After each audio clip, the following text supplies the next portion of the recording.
and the pics and the photographs which we fail to find in the textbooks. So this is my department. Just to give you a brief outline, overview of my department. So we are having all the three modalities of radiology at our center: the conventional, the PSP based, and the direct digital system. And recently we have been having the CBCT, the full FOV KST machine, since last over 5 years, and it has been running successfully. Now, the very concept that why do we need orientation for our first year postgraduates? So if you see, there is a state of transformation from undergraduate status and the internship level, where we normally have the teaching based learning curriculum for the students, and the teachers assess them. But when we go for a postgraduate status, there is a guidance based learning. There is a starking change in the teaching methodology. The teacher becomes a guide, and the PG students are having their own assessment. So what important thing we are having, that we stop spoon feeding our PG students, and the students have to first understand the subject. They have to recapitulate and practically apply what they have learned in their UG teaching. They have to customize the self reasoning, that why this thing is happening, why our teacher is telling like that. All these things have to be done by the student, and then they have to clear their concepts, whatever the confusions or any dilemmas they are having in their mind regarding the teachings. They have to clear that, and at the last they have to become confident enough in their subject to be a good teacher. So that is what we intend, as far as I mean, from this basic orientation program. So who are we? Since morning we have been having a very good session, and very illustrious and knowledgeable presentations have been there from Dr. Srinivas, Dr. Adit, and recently by Dr. Ruparel. So we have been dealing that we are now a clinical branch. So being a clinical, besides dealing with oral medicine, we are also dealing with oral radiology. So we are also a radiologist, but the art is incomplete without the practice of radiography, the knowledge of pathology, and the skill of interpretations. Now, when we come to the radio diagnosis, if we go stepwise, what do we need? We need a radiograph. So first of all, we need to assess that is the radiograph needed. Secondly, we have to select the radiograph for that particular condition.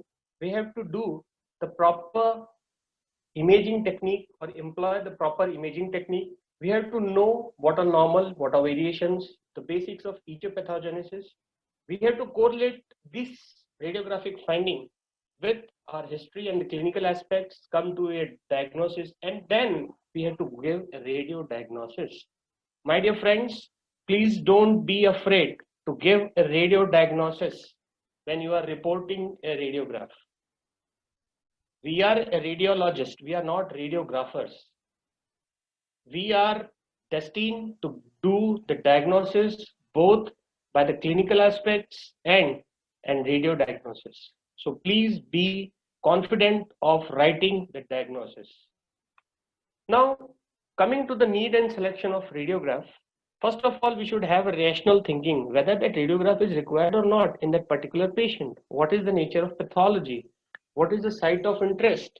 Then we have to not only think these three things first, but we have to also think about the physical, mental, and monetary status of the patient. Suppose the patient's clinical status, the site of interest, all these force us to take an occlusal radiograph. And we all know occlusal radiograph is very costly.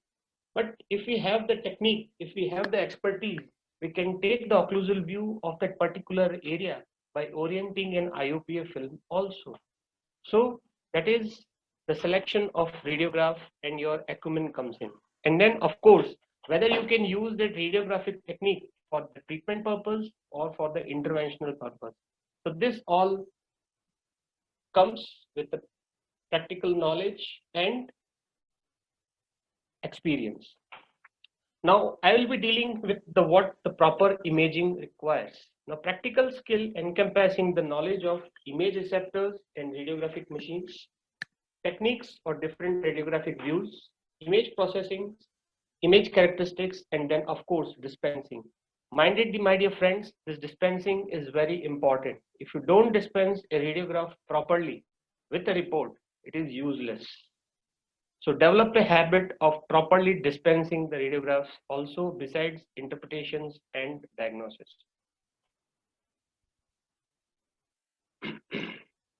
So first we will deal with a short brief description of what are the image receptors, and then we will switch over to the techniques. Now what are the requisites for an image formation? Now image formation requires the source of radiation, the object of whose the radiation on which the radiation will be incident or whose image will be done. There has to be an image receptor or the recording medium, and there has to be either processing or display of the acquired image. Now image receptor, as we all know, is a medium which records the image of an object after being exposed to an information carrying beam of photons or energy waves exiting the object. Now dear friends, every word in this definition or in this description carries a meaning. So if you understand this thing, the basic concept of image receptor is clear. Now coming to the image receptors, now how do we classify them in radio diagnostics? First, it could be an imaging technique, that where what type of source or what the incident beam is made up of. Second is the location of image receptors, and third is the method of procuring, processing and displaying the image which is being formed. Now based on the imaging technique, that it could be radiation based as we have in X-rays, or it could be radioactive emissions as we have in nuclear imaging. It could be non-radiation based like we have in MRI, and in that the receptor would be an RF coil. It could be ultrasonic waves where you have ultrasonography or Doppler, and it could be a thermal emission that we have the thermography, in which we have the infrared camera. Now classifying the image receptors in another way, we have intraoral receptors and extraoral receptors. Now as the name goes, intraoral means the receptors are placed inside the mouth, extraoral means the receptors are placed outside the mouth. Now based on the criteria of how the image is being acquired, processed and displayed, we can broadly categorize our image receptor systems into either conventional or digital. In the conventional, we have the film-based radiography, our very own friendly radiographic film. And in past, there used to be zero radiography, in which the image was being printed on a Xerox paper, and the phenomena was just like obtaining a Xerox from a Xerox machine. In the digital, we have got non-film based or sensor based radiography, in which the film is replaced by the sensor and everything is digital, that is on computer, that is filmless radiography. So in that we have the direct digital, that is image is transferred from sensor, processed and directly to the displayed on the monitor. And we have got an indirect digital system in which the sensor plates are there or PSP based plates are there. So coming first to the radiographic films, they are the conventional image receptors made up of plastic base. They are responsive to radiation, resulting in the production of image, and subsequent to processing, the image is being displayed, which is not employing any computer. So the type of radiographic films, based upon the indication, as we have already seen, it is intraoral or extraoral. Intraoral, we have IOPA films, occlusal and bite rings. Extraoral, we have OPG, skull and cephalometric radiographic films. Now, based on the sensitivity to exposure and radiation, the same films can be classified as direct exposure films, what we are using in intraoral. These are also known as non-screen films. And then we have indirect exposure films or extraoral films, which are used with the screens. So this is the basic component or the constituent of the film. Now I would just give a word of caution to the students that whenever in an exam the question is being asked on what is the composition of the film, please don't write about the film packet. Okay, so composition of film is totally different from the composition of a film packet. So you have to use your logic. So nothing much to stress on that. We all know this, but the important thing is that the base what material it is made up of. So in question, sometimes it is asked whether the intraoral film is safe or unsafe. Now, this safety is related to the composition of the base. Nowadays, the base is made up of polyethylene terephthalate, which is non-inflammable material. But when it was initially invented, at that time, it was rapidly inflammable. So that was an unsafe film. Another thing is the emulsion, which is the, you can say, the active part of the any film. And then what does it contain? It is just like your glass ionomer cement. It contains matrix and fillers. So the what are fillers? Fillers are your silver halide grains, and matrix is made up of gelatin. Now the film what we are using in intraoral radiography and extraoral are double emulsion films. So this is another characteristic of our intraoral and extraoral films. Now coming to the intraoral radiographic films, now what determines the size and type of the film which has to be used? First and foremost, it is the indication of the pathology. Second, what is the anatomy of the patient? What is the age of the patient? What is the availability of the film to us? And most importantly, the expertise of the dental surgeon. I have used the word dental surgeon because at the end of the day, no matter we do specialization in any branch, but we are all dental surgeons. So we need to have expertise. And being an MDS in maxillofacial radiology, oral medicine in maxillofacial radiology, we are supposed to be aware of all the techniques and how to modify them for our use. So based on that, this is the normal classification of intraoral films, and we all have read it, so I won't stress much on it. So just a brief, a rapid review of that. Based on the viewer indication, periapical or IOP film, we have number 0, that is a pedo film, and adult number 1 and 2, bitewing 0, 1, 2. So pedo and adult film can also be used for the bitewing purpose, but for bigger area, we have bitewing number 3.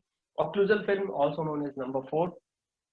We have single emulsion film, we have double emulsion film. Then based on the speed, there is a sensitivity to incident rays.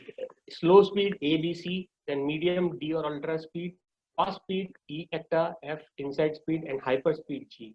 I'm not sure whether the hyper speed G are available in India or not, but nowadays we are using the F or inside speed.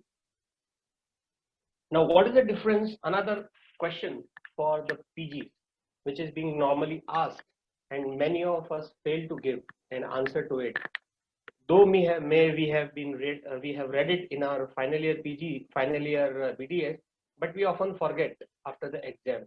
So in normal terms, if we see say speed, what is that? That is the distance traveled per unit time. So that is not the speed in radiology or image receptors.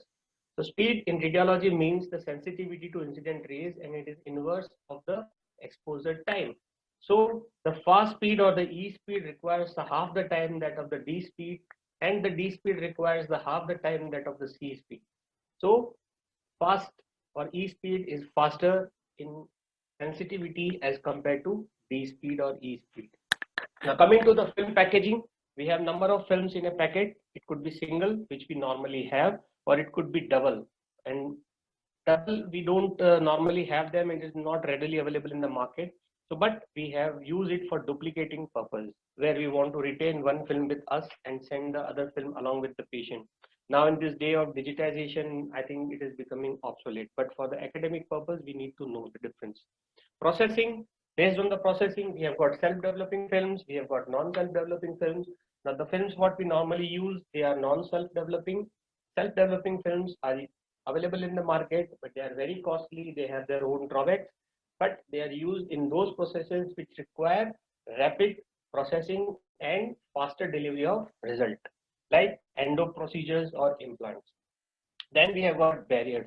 Now, in this time of COVID, and to protect us and the other patients from cross infection, we need to develop this habit. That is the using the films with barriers. These are the plastic, transparent, non-impervious barriers, which have to be worn on the film before the exposure and have to be discarded after that. So these are the just a recap of what we have been doing, like size 2 film. Now, as in from the academic point of view, the PGs need to by heart the size. Size 2 is 31 by 41 mm. Size 1 for 24 by 40 and size 0 is 22 by 35. Now, another very important thing, what we need to emphasize, now we have done the BDS and that's all. Now you are in post-graduation. You have to have some practical knowledge of what we are using. And no matter you switch over to digital radiography, but your important basic thing would be your acquaintability or your acquaintance with the films. The important thing, you need to know what the film wrapper shows you or what it is written on that. Okay. Coming to the Bitewing films, same film 0, 1 and 2 can be used for Bitewing purposes, but we have another anterior adult film that is size 3, that is 27 by 54 mm. So, and we have got two sets of Bitewings for each side. One is premolar and one is molar. Coming to the occlusal film, it is a size 4 film. Sorry, it has been mistyped. It is size 4 and it is 57 by 76 mm or 2 inches by 3.25 inches. And this is the film what we normally have. Now, one difference in this and the IOP film is that the IOP film is packed in a plastic impervious envelope, but this is a water resistant paper. So that is the main difference between the two film packaging. Now, coming to the internal structure or the internal assembly of a IUPA film packet. Now I'm talking about the packet. If you open it, the posterior side, if we come from posterior to anterior, posterior means the side which is towards the X-ray tube. So you have a black paper wrapping, then you have the film, then you have again the black paper and the lead foil, and then the back side. Now, importantly, you have to first accustom yourself with what the film feels like. The film feels like a plastic card. So when you go in a dark room for developing, sometimes what happens mistakenly, because in dark room, because of low visibility in safe light, we normally throw the film in dustbin and keep on developing the black paper. Got it? So that should not be done. You have to first make yourself accustomed with the assembly and then the feel or the touch of the film. Another important thing, there is an embossed dot on the front side of the film packet. So that needs to be kept occlusally or incisally. So this helps and towards the film, towards the tube. So this helps us in proper orientation of the radiograph while interpretation. Now coming to the back side of it. Now back side is not a waste. Remember this thing. It carries a lot of information. And this is the practical tip which is need to be understood and remembered always. So what are the things which are written? First and foremost is the color coding of your films. Now nowadays the films which are f-speed or inside, they are coming with a magenta, with a purplish or this colored film. Previously they used to be light blue colored. Then it is in embossed written here, opposite side towards the tube. Now if you see the things written on an occlusal film, what you have, the speed, E-speed, how many films are there, it is written opposite side, then the company, and then they have also marked from where it has to be ripped apart for developing. So all these things need to be taken care of. Now this is what we have when we reverse the film. Suppose we keep the backside towards the tube and shoot the radiograph, we have the lead foil, and we all know why the lead foil is placed there. It makes the film little bit film packet stiff and absorb the backscattered radiation, reducing the radiation dose. But if you accidentally reverse the film, the embossed dot patterns, they get imprinted on the film and they give a tire track like appearance. Previously they were not like that, they were like somewhat zigzag, and so you get a herringbone pattern. So both these patterns always remember, and then the overall density of the film would be less because of the lead foil has already absorbed the radiation. Now this was the envelope I was talking about, the barrier envelope. Nowadays this is become the practice of need, because in this time to prevent the contamination and protect us from the spread of corona in the patient. Suppose accidentally some patient might come and we fail to diagnose or screen the patient, then this is the thing which can protect us. So you put the film before the radiograph is being done. After the radiograph is done, ask the patient himself or herself to open this packet and deliver you the, or you can yourself take this off from the packet, and this envelope can be discarded in the dustbin. Now this is a self-developing film I was talking about. Now this is the colored photograph and this is a line diagram. So in this, it has got two ends. One end carries the film and another end has the developing and the fixing solutions in it. So once you take the radiograph, it has been shot, you press this portion and um, these chemicals go through this isthmus or this connector, and they simultaneously do their job, and then after the end of it you can take out this film. But remember, since this film is not washed, it is not properly processed, so it deteriorates its quality within a few days, and you can't preserve it for your records. Now, coming to the accessories used for intraoral imaging, now I'll be discussing more with them in the part where we will be dealing with the techniques and how to hold the film. But as of now, just for the sake of completion, I can just tell you that these are the simple techniques how we can hold the film. And most of these three type of holders, they are used for bisecting angle technique. You don't use them for paralleling technique. Okay. Is a snap array styrofoam, and we can modify a artery forceps with a rubber stopper so that it does not rotate, especially for those patients who can't open their mouth completely. And example is trismus associated with pericornitis due to infected mandibular threadmouth. Then these are the PID or the position indicating devices, which are exclusively used for you. No matter, you can use them with bisecting angle technique also, but they are the important thing to be used with the uh, paralleling technique. Yeah. Or in other words, I can say you can't use paralleling technique without that. Okay, and these are the other indicators with the small size of the slots, which narrow the beam size or further collimate it. So you have to be very particular while using them to prevent the cone cutting. Now, important thing on bite wing radiograph. Now, why the bite wing is known as bite wing radiograph? It is because of this assembly of the holder, which has got a wing on this, you bite. So that's why it is known as the bite wing radiograph, and this should be the arrangement of the film, covering only the cervical areas of upper and lower crowns, with the film aligned parallel to the long axis of the teeth and rays striking perpendicular to it. So that serves the very basic purpose of taking the bite wing radiograph, as it is basically intended for detecting the interproximal caries and periodontal bone loss, or initiation of that, or status of periodontal bone, or interdental alveolar bone. So without any overlapping and vertical angulation or shortening. Now coming to the digital imaging. Now simply acquiring the facility of digital imaging is not enough. You need to have the basic knowledge of radiology, that is the radiation physics, projection geometry, image acquisition, image processing, which is required to switch over from conventional to, just not like मेरे friend ने purchase किया है digital तो मैं भी purchase कर लूं digital. It's not like that.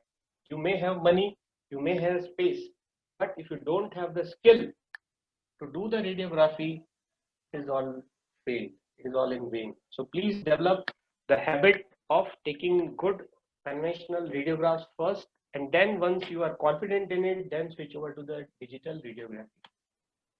Okay.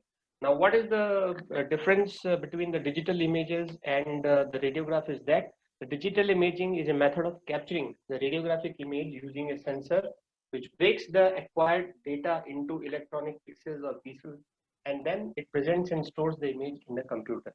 So it is basically this thing which is differing in that. It is the sensor is differing and the digital image is different from the conventional imaging. So there is a lot of advantages. We are not going into the detail of it. Everybody knows it. What is it? Just for the sake of mentioning here, I mentioned them. Now coming to the detector sensitivity, the detectors are very sensitive, and if you compare this with the speed of the film, the normal detector is 75% faster as compared to D, 50% as compared to E, and 40% as compared to F speed film. So this is the basic thing, what you can, the possibilities and the manipulative abilities, what you are achievable with the digital radiography system. Now, disadvantages, I would like you to stress much on this. Rather than advantages, we should always know the disadvantage of a technique. Initial cost is high. Image quality is compromised, that you don't use the resolution of a digital radiograph is less than that of a normal IOP radiograph. Poor patient compliance because of the thickness of the Now here I'm talking about the direct digital sensors. I'm not talking about the PSP plates. Remember this thing. Proper handling, maintenance and sterilization procedures is required, and legal issues as the original image can be manipulated. That is the most important thing nowadays. Now coming to the sensors, it is important to clarify the concept. Many of our senior colleagues who are not aware of this thing, and even the postgraduates still have the confusion in their mind that digital means any digital system. No, it is not like that. In the digital, you have three categories. First is the direct digital system, in which you have the CCD, and the classical example is RVG. Now remember this thing, RVG is a trade name. It is a radio visiography which is owned by Trophy. Okay, if I'm not wrong, but it is used synonymously with all the digital systems. CCD is just like your RVG, okay, and in that the other type of sensors are CMOS receptors or CID, or nowadays we have got FPDs, that is the flat panel detectors, or TFT, which are now being used in the bigger radiographic screens that you have for extraoral radiography. Now, semi-direct are the PSP based, in which are now taking up the market from the direct digital sensors because of their better compliance and low cost. And then we have got the cameras and the scanners which give you the indirect. Suppose you take a conventional radiograph, you click it, you click a snap of it, and then you digitalize it. So that is an indirect digital system. So now consideration that must be evaluated when we considering a digital system. The first is the cost of the sensor. Second is the compatibility with your existing CPU system, the time needed to capture the image, resolution, file size, life, and number of exposure, what that sensor will give you, and maintenance and service. That is very important. Okay. Now these are the examples of different sensors, 0, 1, and 2. And nowadays you are having the Bluetooth sensors also, which become very costly. Now one thing is important to note is the thickness of these sensors. So it is stiff and it is very firm, and it is very difficult for the patient to place it in the mouth sometimes. So that is one of the drawbacks. So now this is the flow chart of the processing and acquisition process. The patient places the sensor in the mouth, is exposed to radiation, the sensor captures the radiographic image.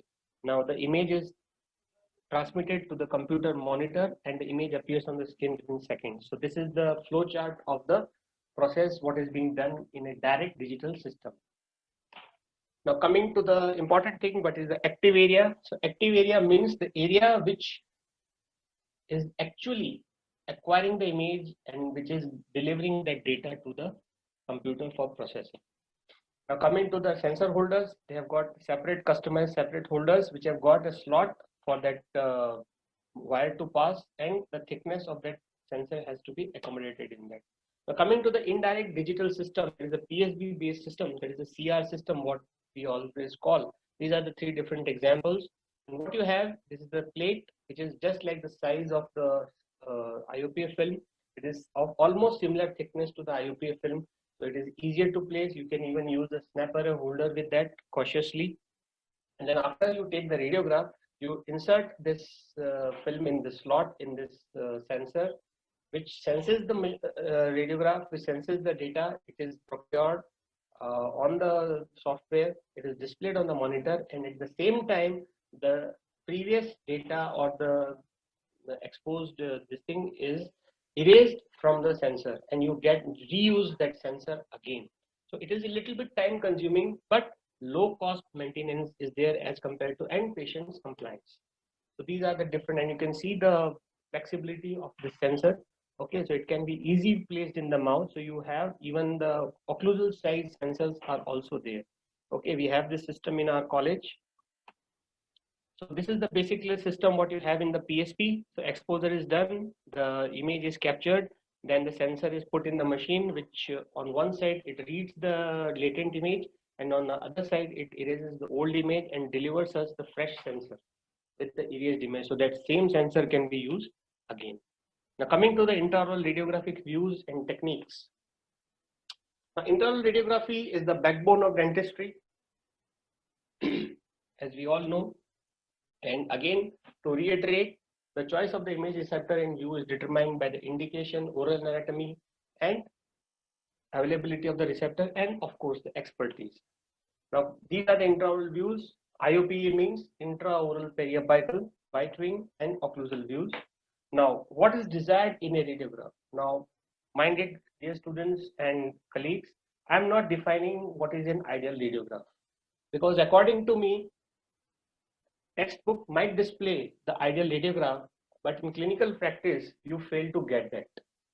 No matter how many radiographs you take, you can't get an ideal radiograph. There will be some or the other pitfall in your radiograph. So we basically go with the thing that what is desired in a radiograph. So you should have a clarity of image, you should have sharpness and proper resolution, you should have minimum distortion. Distortion will be there, but it should be minimum. A distortion could be in size, as we see the magnification, it could be in the shape, that is the elongation or foreshortening. So all these three features, the clarity, the sharpness, the resolution, and the distortion, they are taken care of by the principles of projection geometry, which we are going to discuss in the subsequent slides. But besides this, you should also have the complete coverage of the area of interest. You should have the clear illustration of objects with minimum horizontal overlapping, and there should be apt depiction of the desired indication. For example, the radiograph has been indicated for purpose A. It should show the purpose B and C also, but it should not neglect the purpose A totally. It should emphasize, your film or image should emphasize on image on the purpose A properly. So that depends on the projection techniques. And then should have the adequate visibility, which is the image characteristics, which we will not be dealing in this lecture. We will be basically dealing with the techniques and the principles behind them. Now, what are the basic principles of projection geometry? So, or also known as the shadow casting. We all know this, just recapitulating it. The focal spot, that is the source of radiation, should be as small as possible. The focal spot object distance should be as long as possible. The object film distance should be as small as possible. The long axis of the object and the image should be parallel. Then the rays have to be perpendicular to both, which makes obviously both the long axis parallel. And then another condition was later added by Mason and Lincoln, as I told that I have taken many of the things of this presentation from Dr. Kajotkar's textbook. So it has been mentioned in that there should be no movement of the source, image receptor, and object during the exposure. So that makes the sixth point in the principles of shadow casting or projection geometry. So let us discuss briefly each point. So first is the focal spot source of radiation should be as small as possible. Now we should just see that this illustration. Now this source is pinpoint. This is a little bit broader. This is more broad. Now what we see, if we see this, there's a bigger focal spot size. Besides forming the image on the detector, it also forms a large zone of unsharp image around the main image. That is known as the zone of unsharpness or penumbra. As the focal spot decreases, the width of this penumbra decreases. And as we have got the pinpoint size focal spot, there is a very minimum detector. There is very minimum area of penumbra or unsharpness. So that is what is desired in our case. We don't require this or this. So how do we accomplish this? In the dental also, how do we accomplish this? As we all know, there is a target in our X-ray tube, and it carries a small area which is known as the focal spot, from where the X-ray photons originate. So how do we manage to make that focal spot small? If you make it too small, it will dissipate, or it will not be able to dissipate the heat proper, or rather it will get melt away, and we'll lose the X-ray tube because of that deterioration of the anode. So how do we do that? We just tilt it. That is also known as the angle of truncation, or you can make a line focus principle. That it has tilted to a certain degree so that the effective focal spot size decrease, and that's what we want. So the first point says that we have to have the as small as size possible of the focal spot, So to increase the sharpness and resolution in the image. Second is the focal spot object distance, that is also known as the FSOD, has to be as long as possible. Now, if you see these two images, this is the image, this is the picture showing the object close or the source close to the object, but in there is a broader area of unsharpness and magnification. But if you increase the focal spot object distance, it shortens this or it narrows these areas of penumbra and also almost similar size of the image as that of the object. So that is the logic behind the long cone technique or the paralleling technique. So long cone is preferred to short cone for achieving the parallelism. So the longer the size of the cone, the beams will travel more in the parallel direction. They will be less divergent and will get the minimum magnification of the image and reduced zone of unsharpness. The object film distance should be as small as possible, Now the object, if we see in this picture, what we have, if the object is moved away, sorry, so if the object is moved away from the receptor, there will be divergence of the resultant rays and the size of the object will be magnified, image of the object will be magnified and there will be large zone of penumbra. But if we move the object closer to the receptor, the size will be almost similar to that of the object and there will be thinner zone of penumbra. So that's what is required in radiology. So now there is a contradiction in the paralleling technique. What you have in the paralleling technique, the film is placed parallel to the long axis of the tooth, and then to make it parallel to the long axis of the tooth, the film has to move far away from the object. So that is violating the third law. Now to compensate for that, what we are doing, we are using the long cone that is more than 14 inches or 16 inches, around 16 inches in length. So that increased length of focal spot film distance is compensating for the increased or the greater distance of or the further placement of the film from the object. Okay, so that is the logic of using the long cone in a paralleling technique. Now the fourth and the fifth point, that both the long axis of the subject or the object and the film image receptor has to be parallel to each other and the X-ray beam should be perpendicular. Now they can be exemplified by this illustration. Now you see, if the central ray is perpendicular to both the object and the receptor, you get almost equal size of the image as that of the object. But if the rays are perpendicular to the receptor but not to the object, it leads to foreshortening. If the rays are perpendicular to the object but not to the receptor, it leads to elongation. So what we require is we require that the rays have to be perpendicular to both the long axis of the film and the object. So that makes it, as far as possible, the image of the object is as equal in size as that of the object. The next and the last point of consideration, or the last law, is sorry, there should be no movement of the source or image receptor and object during the exposure. So this diagram illustrates if the object is moved or if the receptor is moved or if the source is moved, we have got large area of unsharpness. So that all three need to be stabilized while taking the radiograph. So coming to the correlation of the objects of these principles with the quality, what we try to achieve on the radiograph, the first point, that is the focus spot to source of radiation, has to be as small as possible. It increases the sharpness and spatial resolution. Second and the third, that is the focus spot object distance, should be as long as possible and the object film distance should be as small as possible. They lead to enhancing the sharpness and reduction in the magnification. The fourth and the fifth point, that is the long axis of the object and the image, should be parallel and the X-ray beam should be perpendicular to both. They lead to reduction in image shape distortion, that is either the foreshortening or the elongation. And the sixth point, there should be no movement of all the three things, lead to reduced blurring.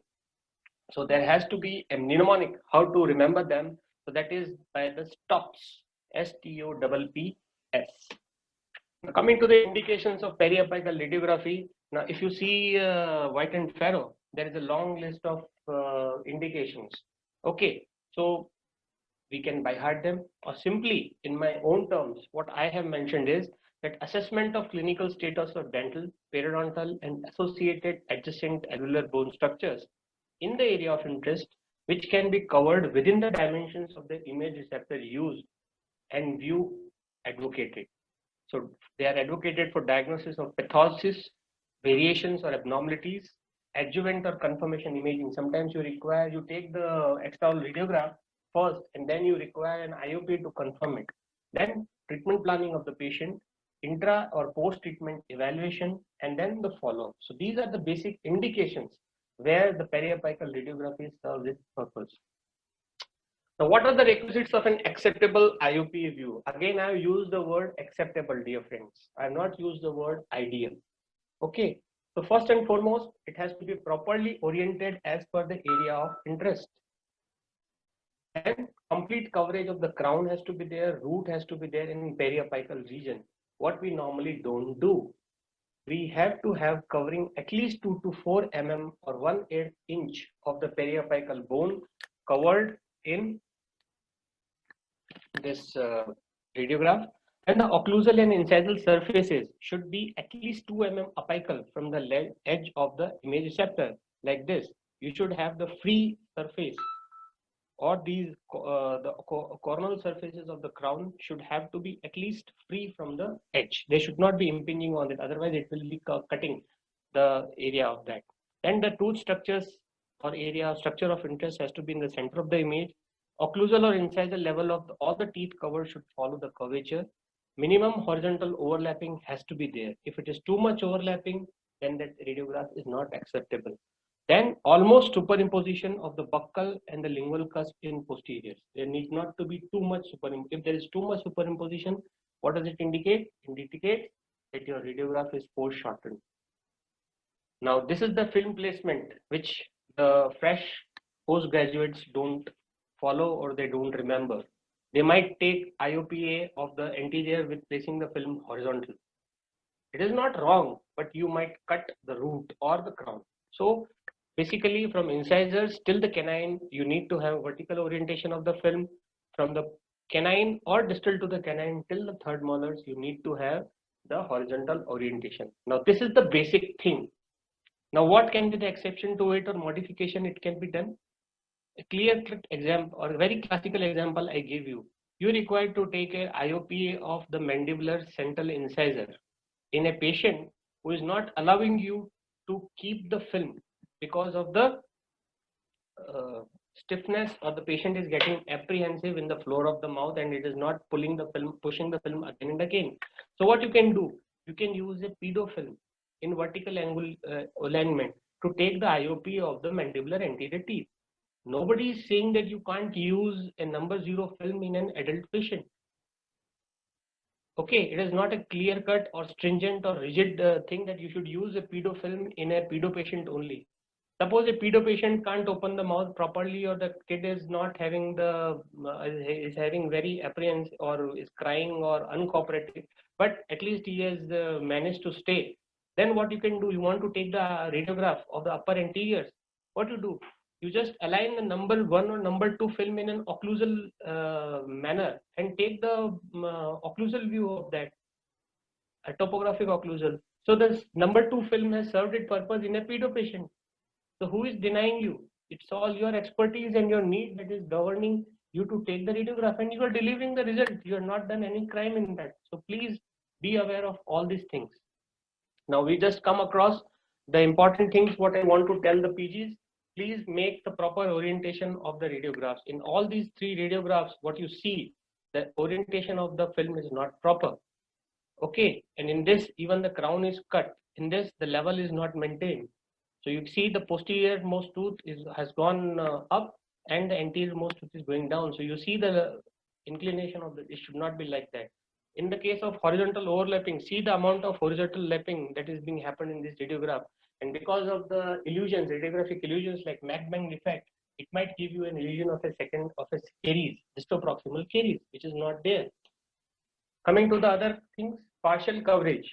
What you have in this, this is the first radiograph which has been taken, and in this, if you see, the apex has been cut, so you're not sure what is the status of the obturation. But if you take another radiograph, you see that it has been overextended. Similar in these.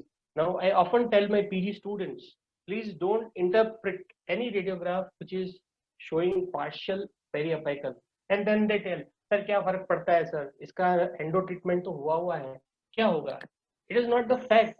If the apex is not interpreted properly, you don't know the status of this endo-treated tooth. Probably some residual periapical pathosis might be there, or some other lesion could be there. There could be some overextension. That's what we have seen here. So please do the interpretation. First, have the habit of taking the complete coverage radiograph, and second, do the interpretation only on completely covered radiographs. Okay. This is the partial coverage, and this is the blurring, or this is the, sorry, this is not blurring, it is the cone cut. What we are having, this is again a type of partial coverage. Coming to the other things, foreshortening, because of the, you can say, image distortion, shape distortion, film bending, it often creates creases like that. Fortunate that creases are not in the tooth area. If they have been in a tooth area, they could mimic some fractures. This is the film blurring because of the movement of the patient, source, or object. The general steps for doing the radiograph. Now, friends, there have been very characteristically described steps of doing the radiograph, IOP radiograph in wet and furrow, and categorize them. But remember, it will be easy if you can describe them in your own words. So first of all, greet and make the patient wear, first of all, lead apron and thyroid collar. Now, I am sorry to say that most of the dental colleges, or I would say 95% of the dental colleges in India, don't have the lead aprons for pedo patients, which is required. And we do the radiograph of the pedo patients either with these lead aprons, and these lead aprons, what are there for adults, they are so bulky and heavy that if you make a child of this age wear that, it will either go beyond the foot, or secondly, it will just lower the patient with the weight. So you need to have the customized or ready-made pedo lead aprons, which is the need of the hour nowadays. Okay, so you have to wear the patient, ask the patient to wear the lead apron, thyroid collar. Then again, ask the patient, lady patient, if young patient is coming, about the pregnancy and the thyroid dysfunction. Ask the patient to remove the metallic objects worn on the face like specs, nose ring. Then make the patient relax and seat the patient in comfortable position. Adjust the chair according to what radiograph you want. It is not like that you ask the patient कौन सा x ray लेना है, seat पे बिठाया उसको, सबसे पहले tube adjust करी और पेशेंट का एकदम से एक्सरे लेने लग गए. It is not like that. You need to emphasize spending some time on making the patient prepared for the radiograph, and prepare yourself also. So you have to elevate the chair for mandibular projections, lower down the chairs for maxillary projections. Then first and the foremost thing, before putting the film in the patient's mouth, you have to ask the patient which radiograph has to be taken. कई बार क्या होता है, patient को refer किया जाता है oral medicine से, आप एक्सरे करवा के आइए 4-6 का, और पेशेंट बोलता है नहीं मुझे ये इस दांत में दर्द नहीं है, मुझे तो इधर दर्द है, डॉक्टर साहब ने गलती से लिख दिया इधर का. So then now what you do? You might have mistakenly taken 4-6, which is not required, and the other person who is referring to you has mistakenly written 4-6 instead of 3-6. So that has to be taken care of. So first ask the patient which radiograph has to be taken. Okay. Then explain the patient about the process. Patient को आप बताएंगे. You have to tell the patient that see, you have to sit relaxed. I will be putting this film in your mouth. You have to close the film, or you have to close your mouth and bite on the block. And then I will be putting this cone, and there you don't worry. Probably I will leave the room to protect myself from the radiation, so you need not to worry. नहीं तो क्या होता है, कई बार आप सब कुछ सही करते हैं, लेकिन पेशेंट इतना एप्रीहेंसिव होता है कि जैसे ही आपने फिल्म मुंह में डाली, एंगल लगाया, आप रूम के बाहर निकले, patients head will follow your movement, or he or she might even stand up and come out behind you. So that has to be properly explained to the patient, and confirm the exposure status of the receptor. Sometimes what happens, I am the radiograph doing the X-ray radiograph, and I'm asking my attendant to give the film. And probably he might give me an already exposed film, which is lying just near to the unexposed film. So you need to ask the attendant or be yourself sure that whether the film has been shot previously or not. Then these are the examples of metallic and foreign body which has not been removed. These are the examples of double exposures. Now adjust the X-ray unit settings as indicated. First, angulate the tube head, wash hands thoroughly, examine the oral cavity first. So it is obviously necessary to have a mirror wherever you are taking an IUP radiograph. At least a mirror. Place the film in a disposable, sterile, transparent, protective envelope as I have shown here. Position the film as the technique, and then after film placement, align the head. Now remember this thing. Align the head of the patient after you place the film. Because what happens? Because sometimes the chest chair is not adjustable, and you are supposed to ask the patient to either extend the neck or depress or uh, flex the neck to place the film placement. So these all things have to be done first. Once the film is in the patient's mouth, you then have to adjust the head. This is a practical tip I'm telling. You may not find it in any textbook, but this thing what I have faced practically problem with the students. So when you adjust the head, it has to be the mid-sagittal plane has to be perpendicular to the floor. If you take for maxilla, the occlusal plane has to be parallel, or the alar tragus line has to be parallel to the floor for maxillary arch. If you take for mandible, after opening, the occlusal plane has to be parallel to the floor. Now coming to the after that, align the tube head or cone at the point of entry, as you have read, as you know, as is described in the book. Then move away from the tube head as per the ELARA protocol, maintaining the 6 feet distance, the angle rule, and another important thing, you have to look through the mirror, lead glass. कि आप जिस patient को जिस स्थिति में छोड़ के आए हैं, patient has not move from that, or patient is not rocking his or her head.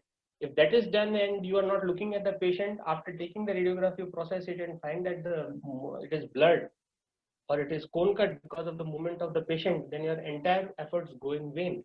Now in our college, we have got these lead-lined doors with the lead mirrors, lead glasses through which we can see, and we have got the exposure button outside the room.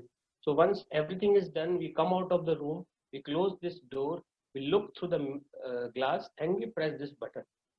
Okay, so that is like a complete radiation protection to the personnel or the person who is doing. Then ask the patient to take out the film from the holder. The patient has to be asked because it will be contaminated with saliva, and then it has to be discarded this cover and given to you uncontaminated. Now IOP radiography techniques, paralleling technique, also known as a right angle long cone technique, and the bisecting angle or the short cone technique. Long cone technique because it uses the cone of the length of 14 to 16 inches. Short cone technique, it uses 8 to 10 inches. Coming to the paralleling technique, now Franklin W. McCormack in 1920, he was a English medical technician, radiography technician, and he developed the McCormack long distance technique in 1920, which got published in many journals. And then later on, Dr. Gordon Fitzgerald in 1940 proposed the long cone paralleling technique. So the essence of both the techniques are the same, that the central ray is perpendicular to the parallelly aligned long axis of the tooth and the film receptor. So, and that abides by the fourth and the fifth, the position of the film and the object abide the fourth and the fifth principle of the shadow casting, and then the length of the cone, it satisfies the further the previous three criteria. So advantage, it achieves the goals of the principles of projection geometry, orientation of the film, teeth, and the central ray minimize the geometric distortion. The use of the long cone enhances the sharpness, and PIDs, they minimize the blurring and the cone cutting. So this is the concept. Now, those who have read the new edition and failed to understand this graph is very clear. And once you understand this graph, you can face any viva based on the long cone and short cone technique and the concept behind it. Now, what is said, it extra On the y-axis, you have percentage magnification, and on the x-axis, you have the object receptor distance. So if you use the 8-inch cone, what is there? As the image, as the object is distance is increased from the receptor, the magnification is increased. But if for the same distance, if you use a 16-inch cone or the 16-inch length focal spot film distance, the magnification is reduced. So that's what we are doing in long cone technique. What you have in long cone technique, to maintain the parallelism between the film and the object, the film is placed towards the midline, and that is increasing the distance between the two. Now, to compensate the magnification, what we are doing, we are using the cone of a bigger length, that is 16 inches as compared to 8 inches. So that is compensating for this magnification. So these advantages, they are simple. The duplication is possible. No chances of cone cutting. Excellent bone level estimation is there. No overlapping. There is no shadow of the zygomatic bone, and it can be used for handicapped or compromised patients. But what are the disadvantages? Important. You need to solely depend on the PIDs to perform a piloting technique. So there is an increased exposure because there is a distance is increased. Use of film molder is mandatory, so it is makes it difficult for endodontic purposes. Sometimes it is costly, it requires maintenance, regular sterilization has to be done, and sometimes the apices of the teeth may not be covered. So these are the disadvantages of the or drawbacks of the paneling technique. Now coming to the bisecting angle technique. So if you see the history, the bisecting angle technique was you can say proposed long ago, the paneling technique, and Dr. Weston A. Price in 1904 introduced the bisection of angle technique based on the age-old Szymanski's rule of isometry. Now, what is Szymanski's rule of isometry? All of us have read this in geometry, in our mathematics. Okay, so what is this tell? This is based on the congruence of triangle or equivalence of triangle. It says that if any two triangles share a common side and two equal angles or three equal angles, then all the sides will be equal. So that's what the concept is there in the bisecting angle technique. Now, since in this technique the central ray is neither it is perpendicular to the film nor it is perpendicular to the object, neither the object nor the film are parallel to each other. So then how do we take the radiograph to minimize the shape distortion? So we project our central ray perpendicular to the imaginary bisector, which bisects the angle formed between the receptor and the object. So this central ray is perpendicular to this. So it makes this angle 90 degrees. These two angles are equal. So obviously the size of the image is equivalent to the size of the object if it is done properly. So this is a chart which I have borrowed from White and Farrow, and it has the contribution of Dr. Kajotkar ma'am's book also, and it specifically and categorically it displays the angulations what are there in the Indian population. So we have to take care of that. We should not, till date, we have been reading about the European or the Western countries textbooks which show the angulation in their patients. But this chart illustrates the angulation which has to be used in Indian patients. But obviously you will find there's a difference in the angulations, vertical angulations of the cone for maxilla and mandible, and mind it, this chart is for bisecting angle technique. It is not for paralleling technique. Remember this thing, students. Okay. So vertical angulation varies with the individual anatomy. Excessive vertical angulation results in foreshortening of the image, and insufficient vertical angulation leads to elongation. Okay. Now, we are not only concerned with the vertical angulation, we are also concerned with the horizontal angulation. So as far as possible, you should horizontally align your cone in such a way that it passes through the contact points of the maximum or the central tooth in the area of interest. Now, one question is normally asked. Suppose you have a class 2 Div 1 patient and you have a class 2 Div 2 patient and you want to take the IOP of the premaxilla region or the anterior teeth. What angulation or modifications you should give? Dear students, if you have a class 2 Div 1 malocclusion, that means the teeth, upper anterior teeth are flared, they are more in horizontal, so you have to increase the vertical angulation. If you take the radiograph with normal angulation, the teeth will be elongated. Similarly, if you have the class 2 div 2 means what? Retrocline upper anterior teeth or the central incisor. So if you take the radiograph in the normal angulation, you will have the foreshortening. So what you have in that, you have to reduce the angulation, vertical angulation for maxillary teeth. So this is the practical tip, what you need to remember and follow. Now coming to the film holding devices, we are doing the same thing, so not going to repeat it again. These are the holders for digital radiographs. Now, important thing but obsolete, nowadays we don't use this, is the finger holding method. It is good method, but due to contamination of the fingers of the patient and the chances that the patient might rock the film while taking the radiograph are hindering us to use this method often. But you should always remember this, and whenever the need arises, you should try to implement it. So you see how the film is being held for upper teeth using the thumb, and how the film is being held for the mandibular teeth using the index finger. Okay.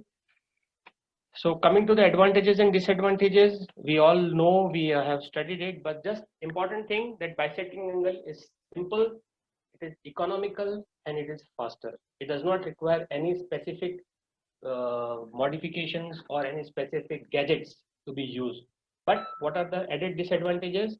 Foreshortening or elongation is likely to happen, bending of the film may take place, and the zygoma is superimposed on the roots of the maxillary posterior teeth, which is very common in for such. And then the cone cut artifacts are most common. Now, coming to the bite wing or interproximal examination. Now, bite wing is also known as the interproximal radiographs because they show the interproximal regions, and they are basically restricted to showing the crowns of the maxillary mandibular teeth and the alveolar crest. Now, there are two sets of these bite wing radiographs. One is the premolar and another is the molar bite wing. Now, why you require two different things? Because if you try to take the premolar bite wing and want to assess the interproximal regions of molars, they will be overlapped. The same thing will be happening when you take the molar region. So what are the diagnostic objectives? Simple three things. First of all, detection of interproximal caries. Secondly, gingival overhangs of the class 2 restorations. Thirdly, any secondary caries below the restorations, and assess the loss of interdental bone and the furcation bone. So these are the four important diagnostic objectives why you want to take the bite wing. So this we have already discussed, that why they are called as bite wing and how it has to be positioned. Now, importantly, how you have to place the film. You have to place the film horizontally. Then what should be the anterior extent of the film? Now, if you are placing the film for a premolar, you have to go till the lateral or the medial surface of the canine and put the second or the first or the second premolar in the center if you want to take the premolar. If you want to take the molar, then second molar has to be in the center of the film. So this is the method how you do the bite wing radiograph. See the how the teeth is biting the wing. The film long axis is perpendicular to the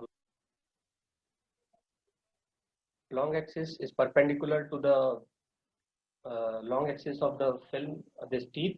Then the rays are passing interproximally to the contact points. So you have to modify your horizontal angulations, and obviously you have to aim the cylinder 5 degree to 8 degree positive to follow the curve of Mason. Then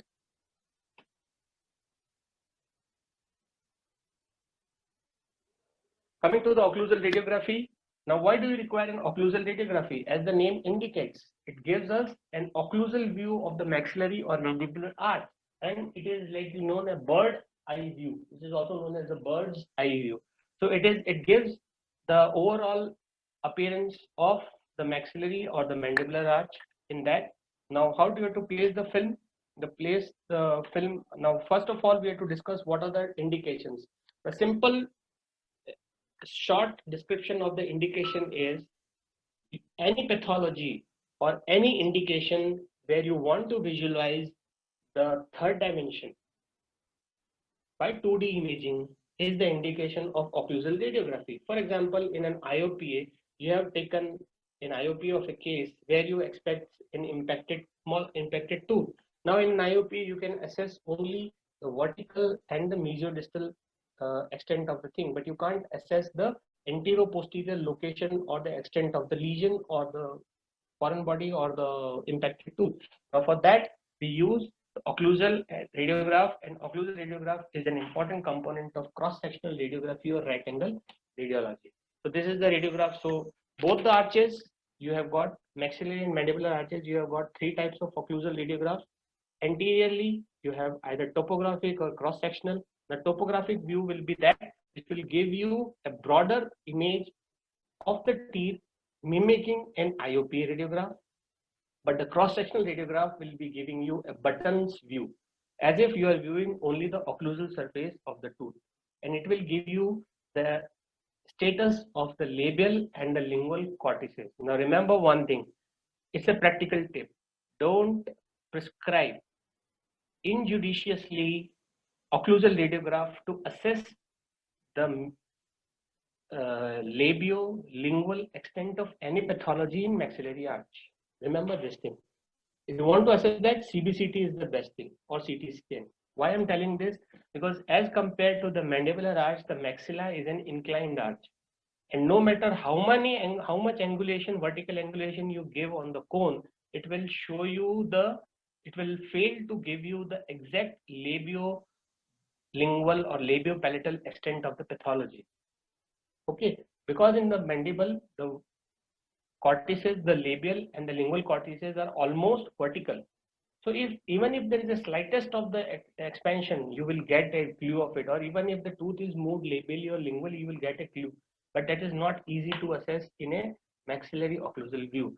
So you have got, this is the topographic maxillary occlusal view. Main important thing is the orientation of the head of the patient. The tube side should be facing maxilla. Okay, then the head of the patient has to be like this, and the central ray should enter the bridge of the nose. And I would just like to ask the moderators, can the moderators reply to me? Yes, yes, sir. Just one thing, as the time allocated to me is till 1:15, so do I have more time? Can I take the liberty of continuing? So you can continue till 1:30, sir. Okay. Okay, I'll try, because the extraoral radiographs is still pending. Sure. So it's up to you. If you want to stop me here, continue covering the intraoral radiography, I would be finishing it here. And if you want, allow me more time, then I can continue for extraoral. Sir, is it? I'm waiting. Sir, is it possible, sir? You can finish it by 1:40, sir. Extraoral, little bit just, sir. Yeah, definitely. I'll be more than happy to do that. Yes, sir. Yes, sir. Please do, sir. Yeah, yes, thank you, Dr. Bhumna. Thank you. Yes, sir. Thanks. Okay. So this is the lateral occlusal view. So I just skipped a few slides ahead. So this is returning back to the topographic occlusal view. So just note down where is the point of entry and what is the angulation. So it will be positive 45 degrees for maxillary topographic occlusal, and the central ray of X-ray should enter at the bridge of the nose, importantly. And importantly, next comes the orientation of the film. Practical tip, students, if you want to assess the buccolingual extent of any pathology in both the arches or assess the symmetry, orient the film horizontally. Otherwise, for the ease of the patient, orient the film vertically. Okay, because it is a horizontally aligned film, because of the corners of the mouth are stretched too much if you place it horizontally. Okay, coming to the next is a occlusal cross-sectional view of the maxilla. There is a cross-sectional occlusal view.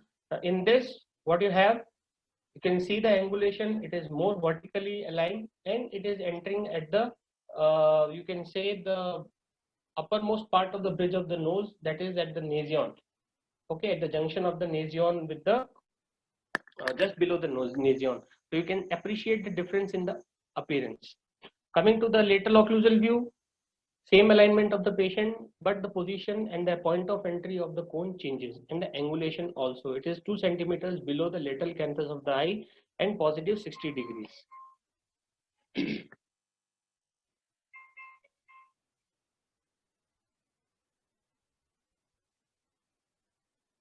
just excuse me.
Hello. So you are audible, sir.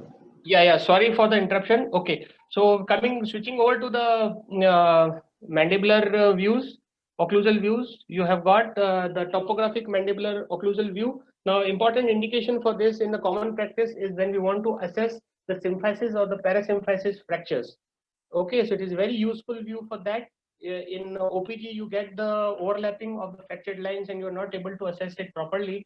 So many times you need to have the topographic occlusal view of the mandibular anterior region. And if you can see the position of the patient and the cone, you can see the position of the patient is horizontal, but sometimes you might need to extend the neck a little bit to approximately 30 to 40 degrees, and then you have to shoot from the chin, making a positive, negative angulation of around minus 40 to 55 degrees of the cone. Okay, so that will give you this type of vision in that. Coming to the cross-sectional occlusal view of the mandible, what you have got, the entire neck of the neck of the patient has to be extended to the maximum, just like what we are doing for the jug-handle view, and then you have to shoot from the 3 centimeters below the chin, and this source has to be at right angle to the film.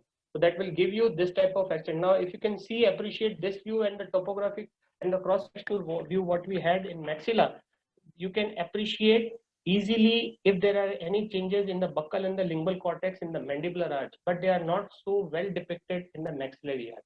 So this is the main difference between the two. And then you have got the lateral cross-sectional, and it is specifically useful to detect the sallow lips in the submandibular gland duct. Remember this thing, duct. For the posterior positioned sallow lips, or in the posterior at the initiation of the duct, you need to modify your technique and take this cone behind and shoot from there if you are expecting any sallow lip in the gland itself. So this will give you the stone in the duct, not the gland. Okay.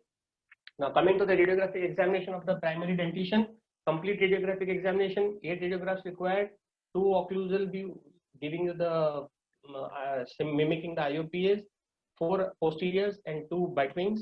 In the mixed stage, you require 12 radiographs, series of 12 radiographs, which gives you 6 anterior and till the premolar, then 4 posterior and 2 bitewings. In an adult, you require 21, which will give you the entire imaging of the arch. Now coming to the external radiographic views and techniques, since I have very less time, I will go fast. Now in this, the image receptors are placed outside the body or outside the oral cavity, cassette containing screen film, and that is the main difference between the two, against the side of the face to be radiographed. And for this, you can use either the OPG machine, which is having a separate attachment, that is the cephalostat attachment, your own IOPA, and your general body X-ray machine.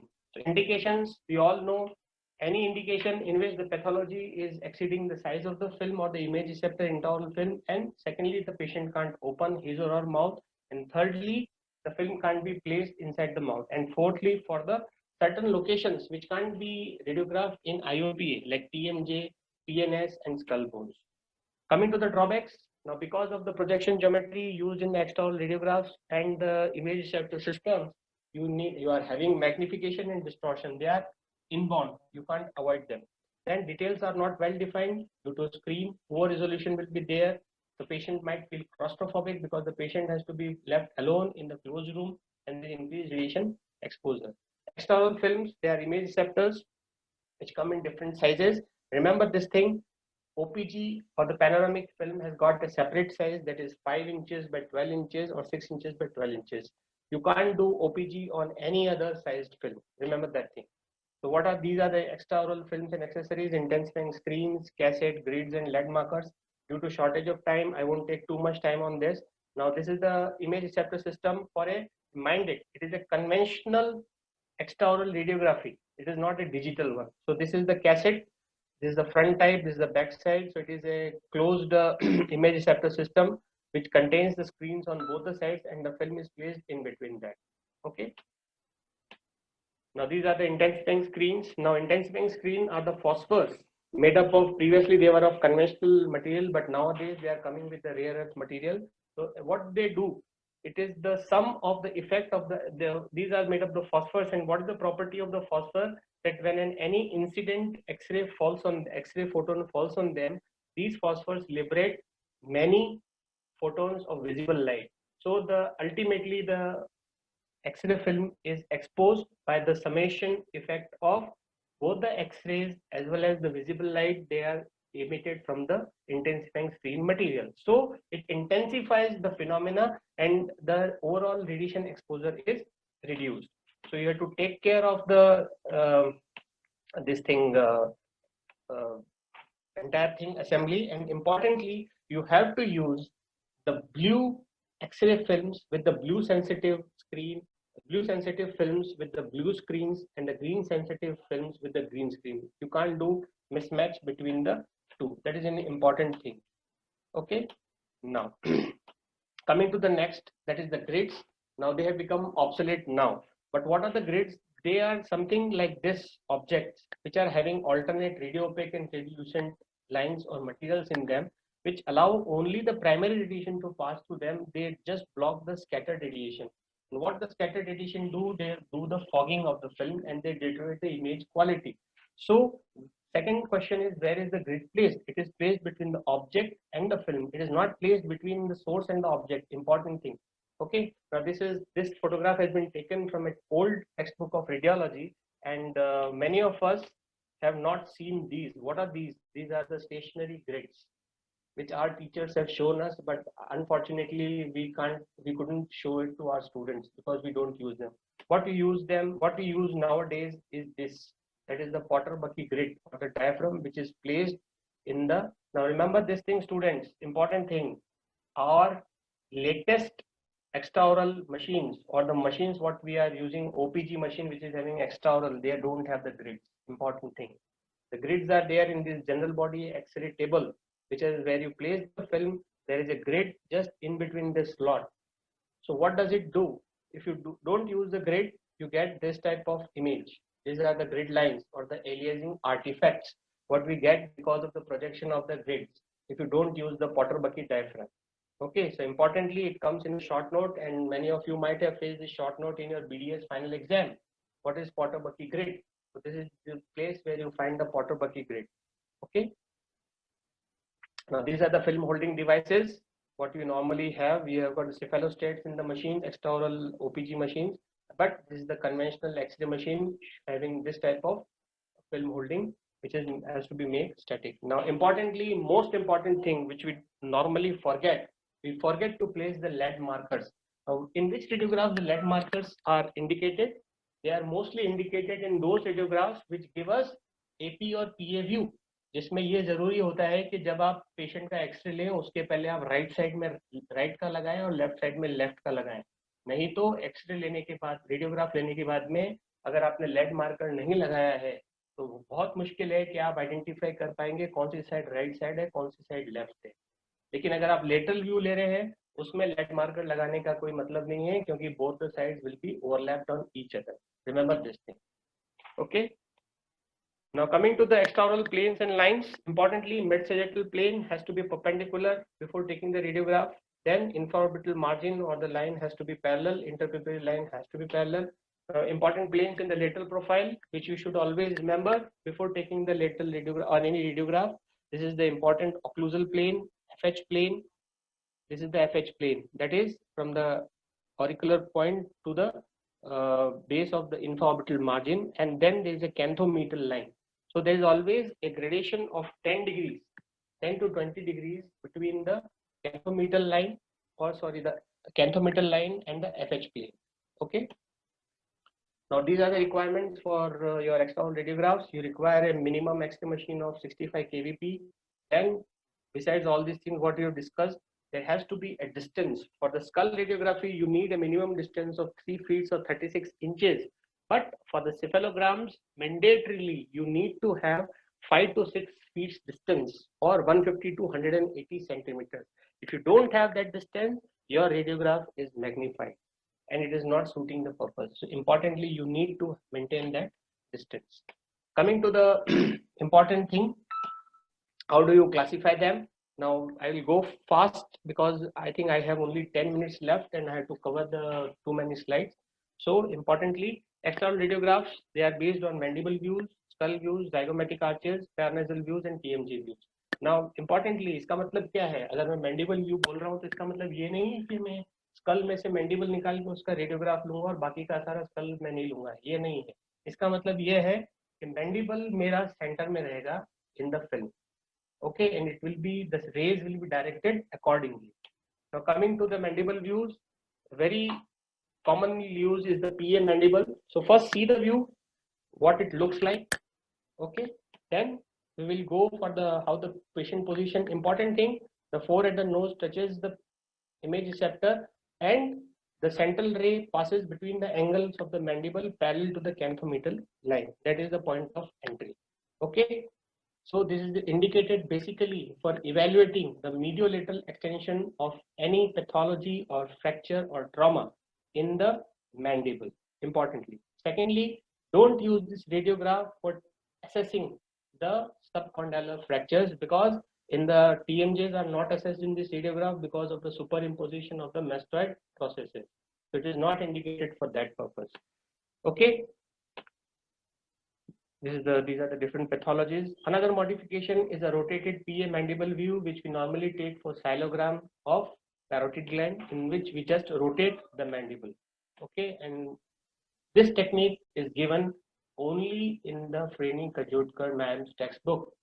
Those who want to be proficient in it, just first read it, find out its indication, and then practice it. It is a very useful thing.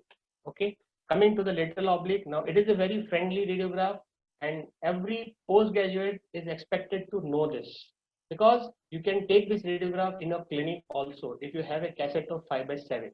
So there are 3 types of radiographs in this: anterior body, posterior body, and ramus of the mandible. First I will show you the photographs of this. Okay, so these are the same views of different regions. So it is indicated basically to assess any pathology in the mandible of one side, right from the distal aspect of the canine till the coronoid process and the condyle, and even you can assess the maxillary teeth of the same side if the patient is not able to open the mouth. Okay, so this is the basically the inclination of the patient, the orientation of the head, and as you move anteriorly, your nose, the chin touches the face. And there is often a question asked in exam, what is the 4-point view? Now 4-point view is a modified lateral oblique X-ray or the radiograph which is taken for the anterior body of mandible. Remember this thing. Okay. These are the different views. I will just skip forward. Okay. So in any patient who is not able to open the mouth, you want to assess the coronoid, you want to assess the status of the mandibular third molar, then this is the radiograph of choice. If you don't have any facility of OPG, or you can't do that. Even the condylar fractures, subcondylar fractures also are coronoid process. Coming to the next, the skull views, you have got the PA skull. This is basically indicated for visualizing the vault of the skull for craniofacial abnormalities. or any other abnormalities related to the skull, then what is the difference between the two? What we have seen previously. Here the point of entry, again the nose and the forehead touches and the rays enter through the occipital region. So I will just show you the difference between the two. This is the PA mandible and this is the PA skull. Now in the PA mandible, we lay more stress on the mandible, and in the PA skull, we try to cover the entire skull part. Okay, lateral skull view.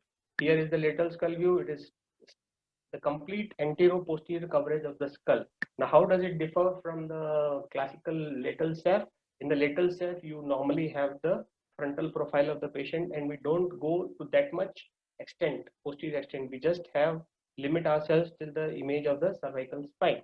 But in this case, you cover the complete lateral skull.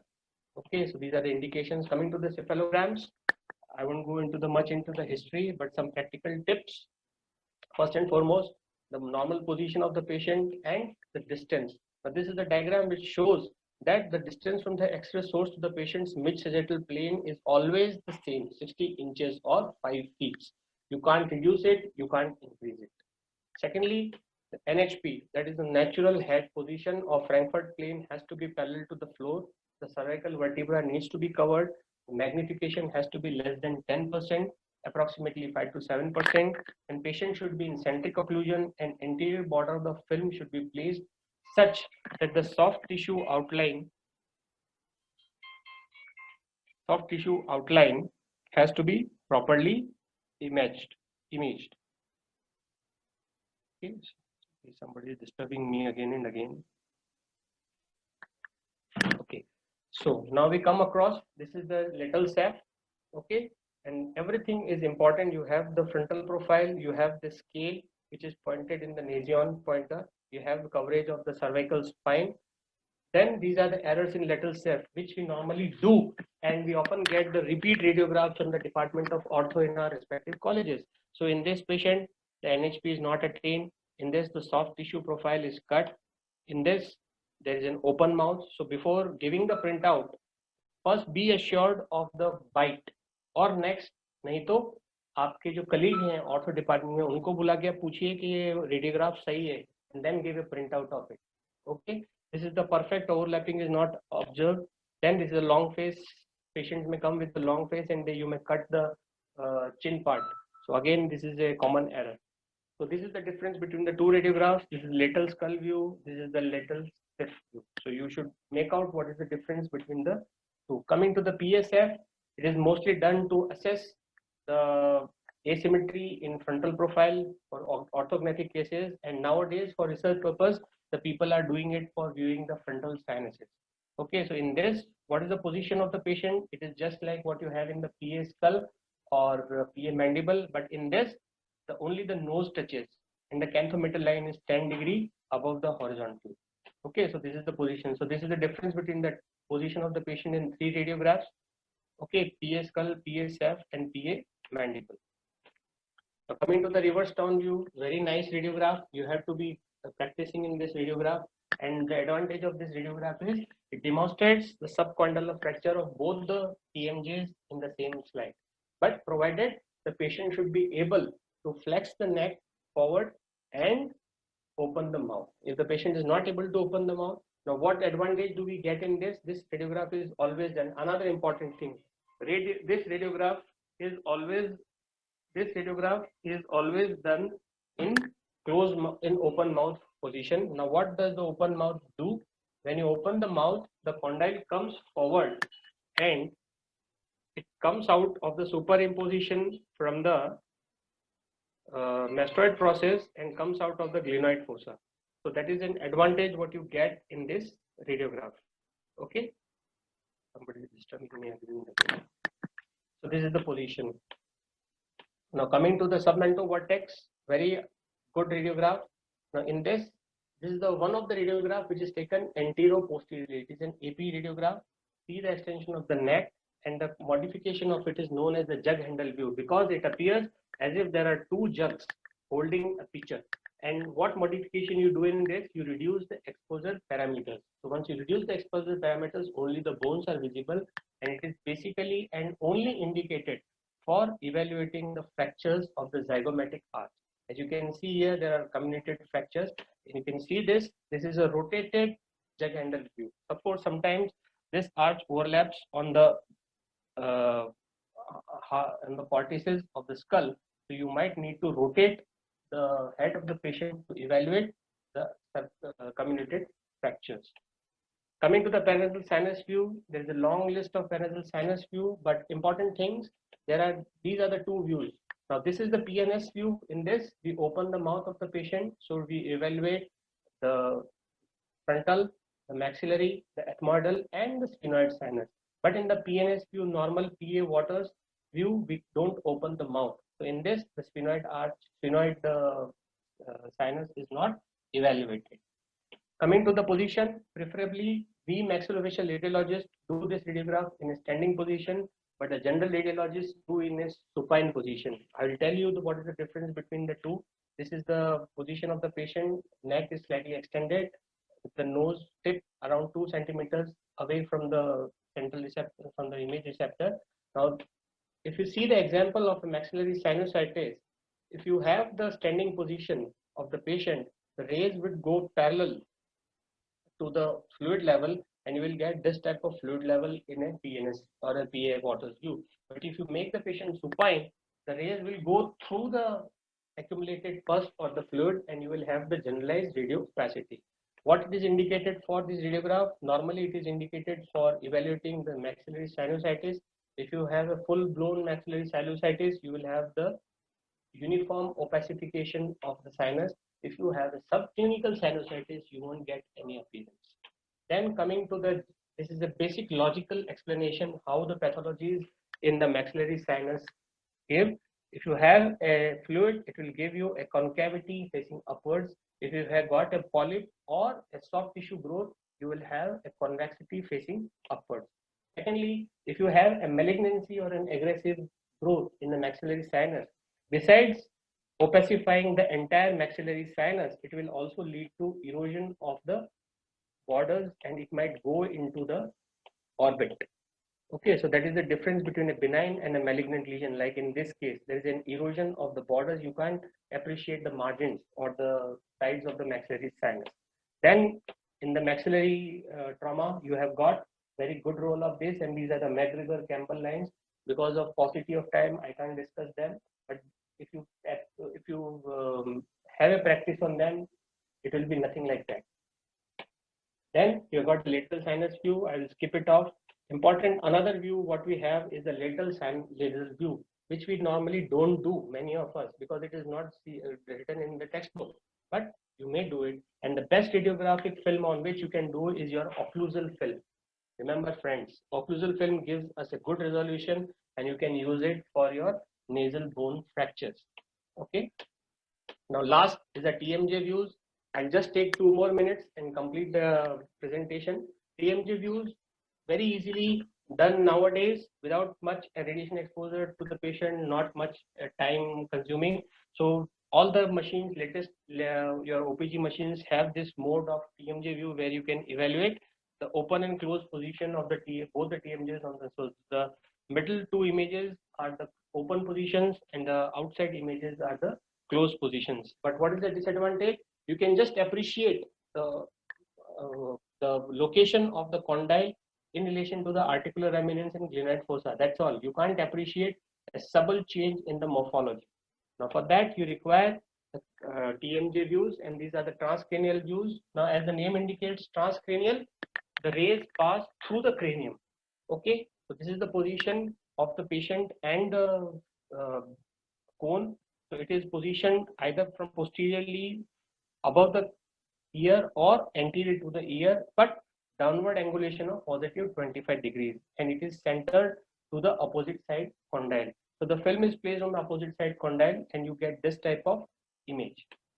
Okay, so there are 3 approaches. That is the post-auricular Lindblom Grewcock approach, or the supraauricular and Gills approach, and it is basically indicated to give us a view of the lateral aspect of the condyle. It does not give a view of the medial or the central part of the condylar head, only the lateral part of the condylar head. Secondly, in the exams, the examiners ask you to take the transcranial view. Now it's your logical reasoning and your IQ that you ask the examiner, sir, which side it has to be taken, and it has to be taken open mouth or closed mouth, because for each side there are two transcranials, closed mouth and open mouth, and examiner may give you an exam only take the transcranial view, और ज्यादा से ज्यादा वो बोल देंगे कौन सी side का है. ये आपका लॉजिक रीजनिंग है और आपकी समझदारी है कि आप उनसे पूछें कि सर हमें क्लोज लेना है या ओपन लेना है. Remember this thing. Okay. Then coming to the transpharyngeal, infracranial or McIndale's view, it is a very good view and it gives a clearer image of the condyle and the subcondylar region. But the important thing is it is always taken open mouth. Remember this thing. Transpharyngeal is never taken closed mouth. Okay. So what is the position of the cone in this? It is taken. The cone is positioned anteriorly to the ear, and it is inclined -5 to -10 degrees negative. So you get this type of. Now remember this thing, just observe this thing. There is no overlapping in this radiograph. So why overlapping is not there? We remove this cone, and but just the exit point of the cone close to the. So what happens? There is a blurring of the ipsilateral side of the condyle, and there is a clearer image of the, because of the projection geometry. So it provides a sagittal view of the medial pole of the condyle, and it is very good view to observe and confirm osteophyte formation or arthritic changes. Last view is the transorbital or Zimmer's projection. Nowadays, because of radiation exposure to the vital parts of the eyes, we are not doing it. Okay, because we have other better views or CT scan or CBCT we are not doing, but it is good to have practice of this. And what gives us this view? This will give you a mushroom-like appearance of the condylar head, and basically it is indicated to evaluate medial or the lateral shift of the condyle after, or the displacement of the condyle after the fracture. How it is done? It is also done open mouth, just to move the condyle out of the glenoid fossa and avoid the superimpositions. So there is a positive 10-degree angulation and rotate the patient towards the midline, and it is shot at the medial canthus of the eye. So that completes my presentation, and I think I know that I have taken too much of the time. So if there are a few questions, I can take up if the moderators permit me. Yes, sir. Thank you, sir. It was a very inspiring lecture. So if anyone has any questions, you can please ask, sir. Sir, there is a question by Dr. Kaustav Pramanik. What type of mouth opening is required, large or normal? In which radiograph? Dr. Kaustav, so mostly I think it might be extra. It will be related to the, see, if you are taking the radiograph of a fractured case, suppose for example, if you have a reverse down appear, okay. So in that you need to take the radiograph with an open mouth. So first and foremost thing, it depends on the patient, how much the patient can open the mouth. Because already there is a fractured condyle, subcondylar fracture, and patient might have the inability to open the mouth completely. So as much as the patient permits himself or herself to open the mouth, it should be there. Now regarding, if you want to assess the maximum movement of the condyle or forward translation of the, it depends on your indication. Suppose you want to assess the maximum ability of the patient to open the mouth, patient kitna condyle forward leke aa sakta hai. In that case, you should ask the patient to open the mouth with maximum opening, whatever is permissible in the patient. But for the betterment of the radiographic appearance and to avoid the condyle from superimposition, it is always better that you have the patient open the mouth as far as possible, or as maximum as the patient can open. Thank you. Next question. So there is a question from Dr. Abhay. Whether radiographic diagnosis should only be based on radiographic findings and not related to clinical findings, and history, and then should be related to findings. Please give your idea. See, whenever you see a radiograph report of any general radiologist, they write at the end, bottom of it, kindly correlated clinically. Okay, but it is an advantage to our branch that we are dealing with both the clinical and the radiographic things. So if we talk of OMR specialist particularly, we need to corroborate the radiographic findings with the clinical findings, and it is better if it is substantiated with history. So radiographic diagnosis is not the final diagnosis. Remember this thing. But being a radiologist also, you need to pen down the diagnosis at the end of your report, and that would be your radiographic diagnosis. If you are doing tele-reporting of any radiograph or any CBCT or anything, it is always better from medical legal point of view, and to not to put you in a soup, that you mention at the end of it that please corroborate these radiographic findings with clinical findings. And it will be better for all of us to develop a habit of filling a performa at our centers with and asking our referrals to fill up that completely with the clinical history and the clinical findings. So that will aid us in the diagnosis, in the radiographic diagnosis.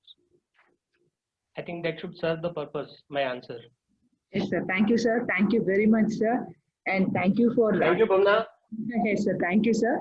Thank you for accepting our invitation within a short notice, sir, and accepted to enlighten us, sir, with such a wonderful lecture. So it has been like more than 15, 16 years.